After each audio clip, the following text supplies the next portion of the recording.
graça e a paz. Em nosso curso básico de vida cristã, estamos no livro 12, A Doutrina da Salvação. Capítulo 7, a adoção. Amados, no tópico 1, o que é adoção, foi tratado os seguintes assuntos. O que é a doutrina da salvação? Quais os 5 benefícios de ser filho de Deus? E hoje, no tópico 2, o crente como irmão de Cristo. Ao adotar o crente como filho, Deus criou uma posição de honra e dignidade que anteriormente não existia. Mas este fato modificou toda a hierarquia do universo.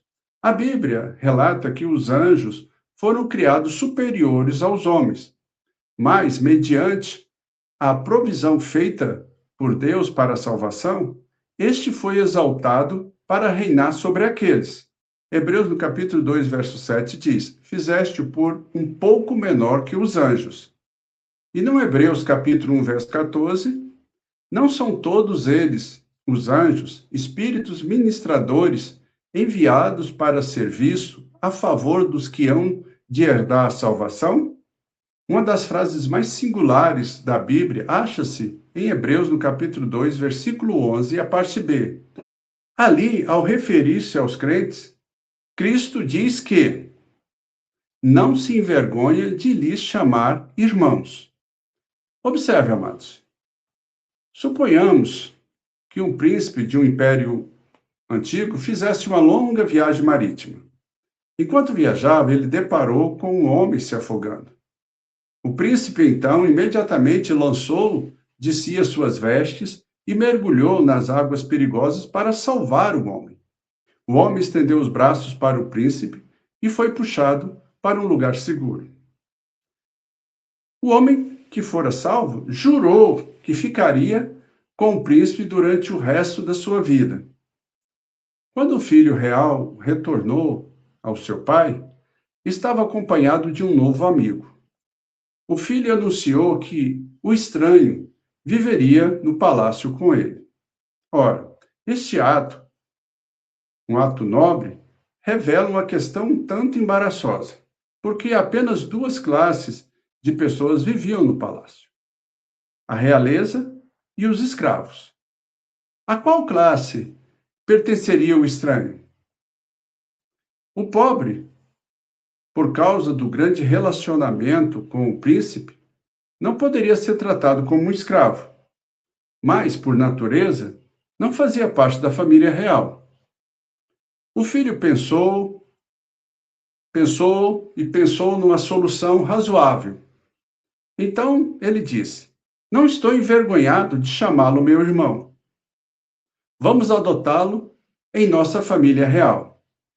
Amém? No capítulo 2 de Hebreu, amados, contém várias verdades espirituais que formam um paralelo exato com esta pequena história. Primeiro, o príncipe remove suas vestes e mergulha na água. Hebreus, no capítulo 2, versículo 9. Vemos, todavia, aquele que por um pouco tem sido feito menor que os anjos, por causa do sofrimento da morte.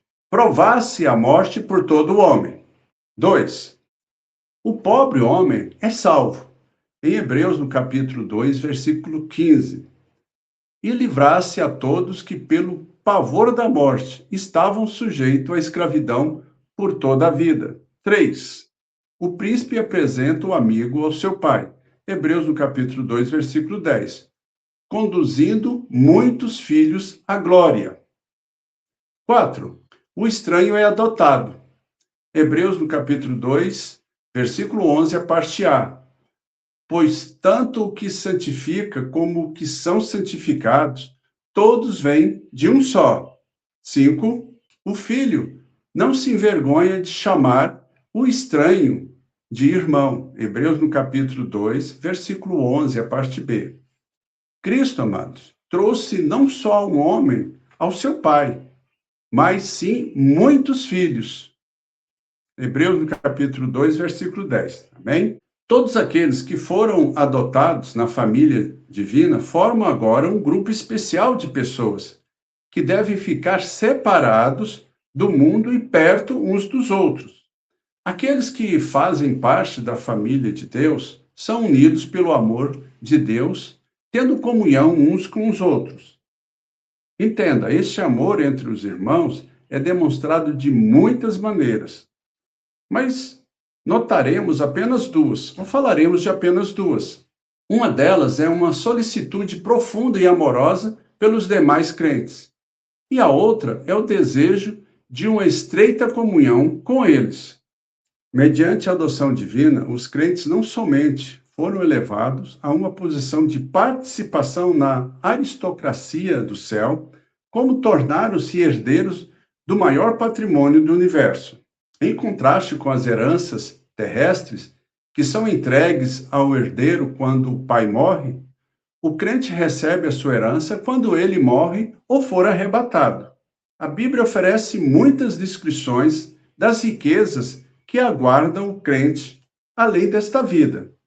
Um reino, uma pátria, uma cidade, uma coroa de vida e glória, uma coroa de justiça, para uma herança incorruptível, sem mácula, imarcessível, reservada nos céus para vós outros, que sois guardados pelo poder de Deus, mediante a fé, para a salvação preparada para revelar-se no último tempo. Então, o crente foi feito herdeiro de riquezas sumamente grandes.